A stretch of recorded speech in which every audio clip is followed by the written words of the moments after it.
ಮೊದಲನೇದಾಗಿ 80ನೇ ವರ್ಷದ ಸ್ವತಂತ್ರೋತ್ಸವದ ಆರ್ಥಿಕ ಈ ನಾಡಿನ ದೇಶದ ಜನತೆಗೆ ಶುಭಾಶಯ ಕೊಡ್ತೀನಿ. ಅದರ ಜೊತೆಗೆ ವೀರ ಸಂಗೊಳ್ಳಿ ರಾಯಣ್ಣ ಅವರ 230ನೇ ಜಯಂತಿ ಶುಭಾಶಯ ಕೂಡ ಈ ನಾಡಿನ ಜನತೆಗೆ ಹಾಗೂ ದೇಶದ ಜನತೆಗೆ ಶುಭಾಶಯ ಕೊಡ್ತೀನಿ. ಈ ಒಂದು ವಿಶೇಷವಾಗಿ ಇವತ್ತು ದೇಶಾಂತರ ನಮ್ಮ ದೇಶದಲ್ಲಿ ವಿದೇಶದಲ್ಲಿ ಕೂಡ ಸ್ವತಂತ್ರೋತ್ಸವವನ್ನು ಅದ್ದೂರಿಯಾಗಿ ಆಚರಣೆ ಮಾಡುವಂಥದ್ದು ನಮ್ಮ ಭಾರತೀಯ ನಾಗರಿಕರು ಎಲ್ಲರೂ ಪ್ರತಿಯೊಬ್ಬರು ಮಾಡ್ತಿದ್ದಾರೆ. ಅದಕ್ಕೆ ಭಾಳ ನಮಗೆ ಹೆಮ್ಮೆಯ ವಿಷಯ ಅನಿಸ್ತೈತಿ, ಭಾಳ ಸಂತೋಷ ಅನಿಸ್ತೈತಿ. ವಿದೇಶರನ್ನ ತಗೊಂಡು ವಿದೇಶದಾಗ ಮಾಡುವಂಥದ್ದು ಭಾಳ ಪ್ರಾಮುಖ್ಯತೆ ವಹಿಸಿ ಇವತ್ತು ದೇಶಾಭಿಮಾನ ತೋರ್ಸಾತಾರ ಅನ್ನೋದಕ್ಕೆ ಭಾಳ ಖುಷಿ ಅನ್ಸತೈತಿ. ಇವತ್ತು ನಮ್ಮ ನಾಡಿನಾಗೆ ದೇಶದಾಗ ಎಲ್ಲ ಯುವಕರಿಗೆ ಒಂದು ಹೇಳುವಂಥ ವಿಚಾರ ಏನಪ್ಪ ಅಂತಂದ್ರೆ, ಇವತ್ತು ನಾವೆಲ್ಲ ಬೈಕ್ ರ್ಯಾಲಿಗಳು ಮತ್ತೊಂದು ಇನ್ನೊಂದೆಲ್ಲನೂ ಒಂದು ಇದರಲ್ಲೇ ಖುಷಿಲೇ ನಾವು ಮಾಡ್ತೀವಿ. ಅದು ಶಿಸ್ತುಬದ್ಧವಾಗಿ ಮಾಡಬೇಕು. ಅದರ ಜೊತೆಗೆ ಏನು ಇನ್ನೊಬ್ರಿಗೆ ಮಾದರಿ ಆದಂಗೆ ಮಾಡಬೇಕು. ಬರುವಂಥ ಪೀಳಿಗೆಗೆ ಈ ರೀತಿ ರ್ಯಾಲಿಯನ್ನು ಮಾಡ್ತಿದ್ವಿಪ್ಪ ಅನ್ನೋವಂಥದ್ದು. ಇವರು ಬೈಕ್ ವಿಲ್ಲಿಂಗ್ ಮಾಡತ್ತಂದ್ರೆ ನಾಳೆ ಅಂತರ ಮ್ಯಾಗ ಓಡಿಸ್ಬೇಕು ನಾವು, ಅವ್ರು ಬೈಕ್ ವಿಲ್ಲಿಂಗ್ ಮಾಡಿ ಅನ್ನೋಂಥ ಆಲೋಚನೆಗಳು ಬರ್ತಿರ್ತಾವ. ಅದಕ್ಕೆ ಯಾವುದೇ ರೀತಿ ಆ ರೀತಿ ಮಾಡ್ಲಾರ್ದಂಗೆ, ಯಾಕಂದ್ರೆ ಯುವಕರು ಇವತ್ತು ನಾಡಿನಾಗ ದೇಶದಾಗ ಭಾರತ್ ಮೈ ಕೃಪಾ ಏನಂತಂದ್ರೆ ನಮ್ಮ ಮಕ್ಕಳು ಉನ್ನತ ಸ್ಥಾನದಾಗ ಬೆಳಿಬೇಕಂತೇಳಿ ತಂದೆ ತಾಯಿ ಬೆಳೆಸ್ಬೇಕನ್ನೋಂಥದ್ದು ಚಿಂತನೆ ಇರ್ತೈತಿ. ಇವರು ವಿಲ್ಲಿಂಗು ಮತ್ತೊಂದು ಮಾಡಿ ಏನಾದ್ರು ದುರ್ಘಟನೆ ಆಗಬಾರ್ದು ಅನ್ನುವಂಥದ್ದಕ್ಕೆ ಜಾಗೃತಿ ಕಾಳಜಿಯನ್ನು ವಹಿಸ್ಕೋಬೇಕು. ಶಿಸ್ತುಬದ್ಧವಾಗಿ ರ್ಯಾಲಿಯನ್ನು ನೋಡಿದರೆ ಕಣ್ಣು ತುಂಬಬೇಕು, ಮತ್ತೊಂದಿಷ್ಟು ಜನ ಅದಕ್ಕೆ ನಾವು ಪಾಲ್ಗೊಳ್ಬೇಕನ್ನುವಂಥದ್ದು ರೀತಿ ರ್ಯಾಲಿಯನ್ನು ಆಗಬೇಕು. ವಿನಾಕಾರಣ ಸೌಂಡ್ಗಳು ಮಾಡೋದು, ಚೀರಾಡೋದು ಇವೆಲ್ಲ ಇಲ್ಲ. ಭಾರತ ಮಾತಾಕ್ಕೆ ಜಯವಾಗಲಿ, ಕರ್ನಾಟಕ ಭುವನೇಶ್ವರ ಮಾತಾಕ್ಕೆ ಜಯವಾಗಲಿ, ವೀರ ಹುತಾತ್ಮರಿಗೆ ಜಯವಾಗಲಿ ಅನ್ಕೊಂತ ಅದ್ದೂರಿಯಾಗಿ ರ್ಯಾಲಿಯನ್ನು ಮಾಡಲಿ. ಅವ್ರಿಗೆ ಯಾವಾಗಲೂ ನಾವು ಬೆಂಬಲವಾಗಿದ್ದು ನಾವು ಕೂಡ ನಮ್ಮ ಅಳಲು ಸೇವೆಯವ್ರ ಜೊತೆಗೆ ಹಂಚ್ಕೊತೀವಿ. ಮತ್ತು ಈ ದೇಶದ ವೀರ ಹುತಾತ್ಮರು ಈ ನಾಡಿಗೆ ಈ ದೇಶಕ್ಕೆ ಒಳ್ಳೆ ಕೊಡುಗೆಯನ್ನು ಕೊಟ್ಟಾರ. ಇದು ನಾವೆಲ್ಲರೂ ಪ್ರಯತ್ನದಲ್ಲಿ ಇಟ್ಕೋಬೇಕು. ನಾವು ಏನಪ್ಪ ಇವತ್ತು ಆರಾಮಾಗಿ ಸ್ವಾತಂತ್ರ್ಯೋತ್ಸವನ ಆಚರಣೆ ಮಾಡತ್ತೀವಿ, ಬೈಕ್ ರ್ಯಾಲಿ ಮಾಡತ್ತೀವಿ, ಭಾಳ ಅದ್ದೂರಿಯಾಗಿ ಆಚರಣೆ ಮಾಡತ್ತೀವಿ ಅನ್ನೋದಕ್ಕೆ ಮುಖ್ಯ ಕಾರಣ ಯಾರು?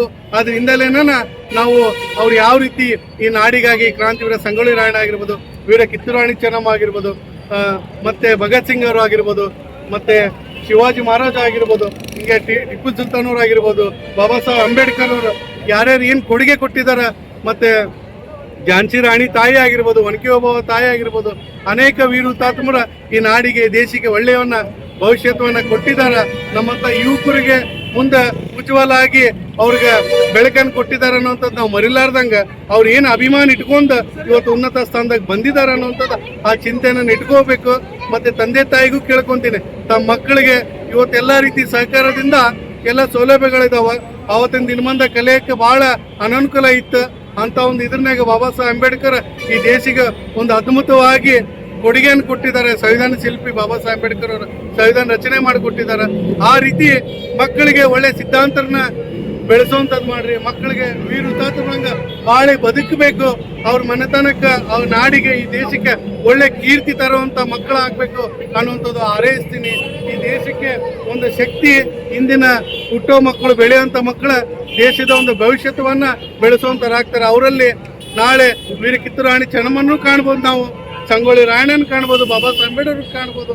ಹಂಗೆ ವೀರ ಹುತಾತ್ಮರು ಪ್ರತಿಯೊಬ್ಬರನ್ನು ಅವರಲ್ಲಿ ಕಾಣುವಂಥದ್ದು ನಾವು ಅವ್ರಿಗೆಲ್ಲರಿಗೂ ಪ್ರೋತ್ಸಾಹ ಕೊಟ್ಟು ಒಳ್ಳೆ ಶಿಕ್ಷಣ ಕೊಟ್ಟು ಈ ಒಂದು ಎಲ್ಲದಕ್ಕೂ ಅವ್ರಿಗೆ ಹೆಗಲಿಗೆ ಕೊಟ್ಟು ಸೇವೆ ಮಾಡುವಂಥದಕ್ಕೆ ಎಲ್ಲರ ಜೊತೆ ಬೆರೆತು ಈ ಸಮಾಜ ಬಗ್ಗೆ, ಈ ವೀರ ಹುತಾತ್ಮರ ಬಗ್ಗೆ ಕತಿ ಮೂಲಕವಾಗಿ ಅವ್ರಿಗೆ ತಿಳಿಸಿ ಹೇಳೋದ್ರಿಂದ ಅವರು ವಿದ್ಯಾವಂತರಾಗ್ತಾರೆ, ಈ ಸಮಾಜಕ್ಕೆ ಒಳ್ಳೆ ಕೊಡುಗೆ ಕೊಡುವಂಥರಾಗ್ತಾರೆ. ನೀವು ಲಾಡ್ಲಿಯಾಗಿ ಬೆಳೆಸಿಬಿಟ್ರೆ ಅಂದ್ರೆ ಮೊಬೈಲ್ದಾಗನೇ ಎಲ್ಲ ಸ್ಪೋರ್ಟ್ಸು ಮತ್ತೊಂದು ಆಡಿ ಗೇಮ್ಗಳು ಆಡಿ ಮುಗಿಸ್ಬಿಡ್ತಾರೆ. ಇವು ಆರೋಗ್ಯವಾಗಿ ಮುಖ್ಯವಾಗಿ ವ್ಯಾಯಾಮ ಬೇಕು. ಅದಕ್ಕೆ ಫಿಸಿಕಲ್ ಆಗಿ ಏನು ಆಟಗಳದಾವು ಅವು ಆಡಿಸುವಂಥದಕ್ಕೆ ಅವು ಯಾವ್ದು ಆಸಕ್ತಿ ಐತೆ ಅವರಲ್ಲಿ ಆಟದಲ್ಲಿ, ಅದಕ್ಕೆ ಒಳ್ಳೆ ಸಪೋರ್ಟ್ ಕೊಡುವಂಥದ್ದು. ಅಲ್ಲಿದ್ದಂಥ ನಾಗರಿಕರ ಕಾರ್ಪೊರೇಟರ್ ಆಗಿರ್ಬೋದು, ಶಾಸಕರಾಗಿರ್ಬೋದು, MP ಗಳಾಗಿರ್ಬೋದು, ಅವ್ರ ಕಡೆಯಿಂದ ಸಹಾಯ ಸ್ಥಾನ ಪಡ್ಕೊಂಡು ಅವ್ರಿಗೆ ಏನು ಉನ್ನತ ಸ್ಥಾನದಾಗ ಹೋಗ್ಬೇಕು ಸ್ಪೋರ್ಟ್ಸ್ ಮ್ಯಾನ್ಸ್, ಅದಕ್ಕೂ ಸಹಕಾರ ತಗೊಂಡು ಸರ್ಕಾರದಿಂದನೂ ಏನು ಸಹಕಾರ ಐತೆ ಸಹಕಾರ ತಗೊಂಡು ಅವರು ಒಳ್ಳೆ ಆಟಗಾರ ಆಗಬೇಕು, ಸ್ಪೋರ್ಟ್ಸ್ ಮ್ಯಾನ್ ಆಗಬೇಕು, ಮತ್ತು ಒಳ್ಳೆ ಶಿಕ್ಷಣ ಕಲಿತ ಒಳ್ಳೆ ಕೀರ್ತಿತ್ವ ಬೆಳಿಬೇಕು ಅನ್ನೋಂಥದ್ದು ನಂದೊಂದು ಈ ಚಿಂತನೆ. ಈ ಕರ್ನಾಟಕದ ಒಂದು ಪುಣ್ಯ ಭೂಮಿಯಲ್ಲಿ ನಾವು ನೆಲೆಸಿದ್ದೀವಿ ಅಂತಂದ್ರೆ ನಮ್ಮಂಥ ಭಾಗ್ಯಶಾಲಿನೇ ಅಲ್ಲ. ಈ ಭಾರತ ಪುಣ್ಯ ಭೂಮಿಯಲ್ಲಿ ನೆಲೆಸಿ ಅಂದ್ರೆ ನಮ್ಮಂಥ ಭಾಗ್ಯಶಾಲಿ ಯಾರೂ ಇಲ್ಲ ಅನ್ನೋಂಥದ್ದು ಈ ಸಂದರ್ಭದಾಗ ಹೇಳ್ತೀನಿ. ನಮ್ಮ ಭಾರತದ ಒಂದು ಅಭಿಮಾನಗಳ ನಮ್ಮ ನರನಾಡಿಗಳಲ್ಲಿ ಯಾವಾಗಲೂ ಇರಬೇಕು. ಇವತ್ತು ಆಗಸ್ಟ್ 15 ಇವತ್ತಷ್ಟೇ ಆಚರಣೆ ಮಾಡೋಂಗೆ ಆಗಬಾರ್ದು. 365 ದಿನಗಳ ಕಾಲನು ಉಸಿರಿರೋವರೆಗೂ ಆ ಉಸಿರಲ್ಲಿ ಕೂಡ ಕಿತ್ತೂರು ರಾಣಿ ಚೆನ್ನಮ್ಮನ, ವೀರ ಹುತಾತ್ಮನ, ಬಾಬಾ ಸಾಹೇಬ್ ಅಂಬೇಡ್ಕರ್ನ ಎದೆಯಲ್ಲಿ ಇಟ್ಕೊಂಡು ಅವರು ಪೂಜಿಸಿ ಈ ಕರ್ನಾಟಕ ಭುವನೇಶ್ವರ ತಾಯಿನ ಜೈಕಾರ ಹಾಕೊಂಡು, ಭಾರತ್ ಮಾತನ ಜೈಕಾರ ಹಾಕೊಂಡು ಆ ನ್ಯಾಯ ನೀತಿ ಧರ್ಮದಿಂದ ನಡೆಯೋದೇ ಈ ಒಂದು ನಮ್ಮ ಭಾರತ ದೇಶದ ಸಂಪ್ರದಾಯ. ಎಲ್ಲರಿಗೂ ಈ ಒಂದು ಪ್ರಜಾಪ್ರಭುತ್ವ ದೇಶ ನಮ್ದು, ಜಾತಿ ಮತ್ತೊಂದು ಇಲ್ಲ. ಎಲ್ಲಾ ಜಾತಿಗಳು, ಮುಸ್ಲಿಮ್ಸ್ ಆಗಿರ್ಬೋದು, ಕ್ರಿಶ್ಚಿಯನ್ಸ್ ಆಗಿರ್ಬೋದು, ಹಿಂದೂಗಳಾಗಿರ್ಬೋದು, ಪಾರ್ಸಿಗಳಾಗಿರ್ಬೋದು, ಬುದ್ಧಿಸ್ಟ್ ಆಗಿರ್ಬೋದು, ಅನೇಕ ಜಾತಿಗಳು ಕೂಡ ಈ ನಾಡಿಗೆ ದೇಶಕ್ಕೆ ಕೊಡುಗೆ ಕೊಟ್ಟುವಂತ ಇತಿಹಾಸಗಳಿದಾವ.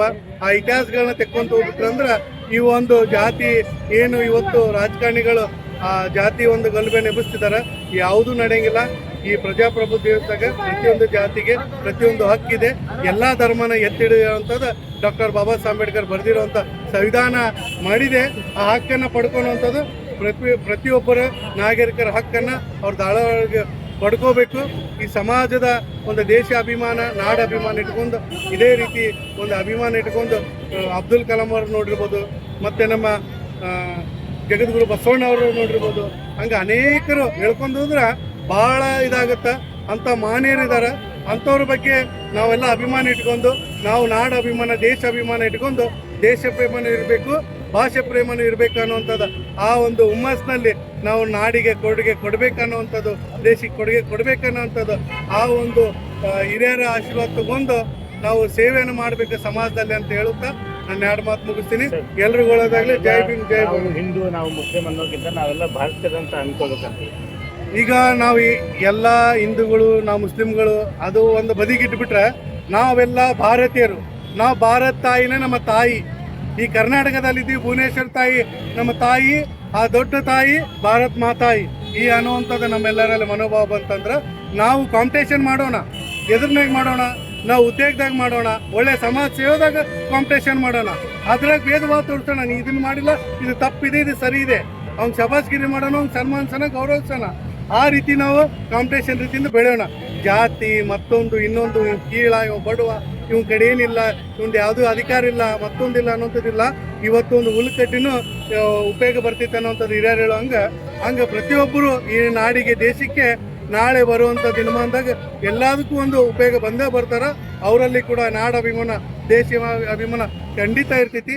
ಆ ಅಭಿಮಾನಕ್ಕೆ ನಾವು ಯಾವಾಗಲೂ ಕೃತಜ್ಞತೆ ತಿಳಿಸಿ ಅಂಥವ್ರನ್ನೂ ಕೂಡ ನಾವು ಜಾತಿ ಭೇದ ಇಲ್ಲದೆ ಎಲ್ಲರನ್ನ ಅಪ್ಕೊಂಡು ಈ ದೇಶ, ಈ ನಾಡನ್ನ ಮುಂದೆ ತಗೊಂಡು ಹೋಗುವಂಥದ್ದು ಪ್ರಯತ್ನ ಮಾಡೋಣ. ಯುವಕರನ್ನ ಬೆಳೆಸೋಣ, ಈ ನಾಡು ಬೆಳೆಸೋಣ, ಈ ದೇಶನ ಬೆಳೆಸೋಣ. ಬೋಲೋ ಕರ್ನಾಟಕ ಭುವನೇಶ್ವರ ಮಾತಾ ಕಿ, ಭಾರತ್ ಮಾತಾ ಕಿ. ನಮಸ್ಕಾರ.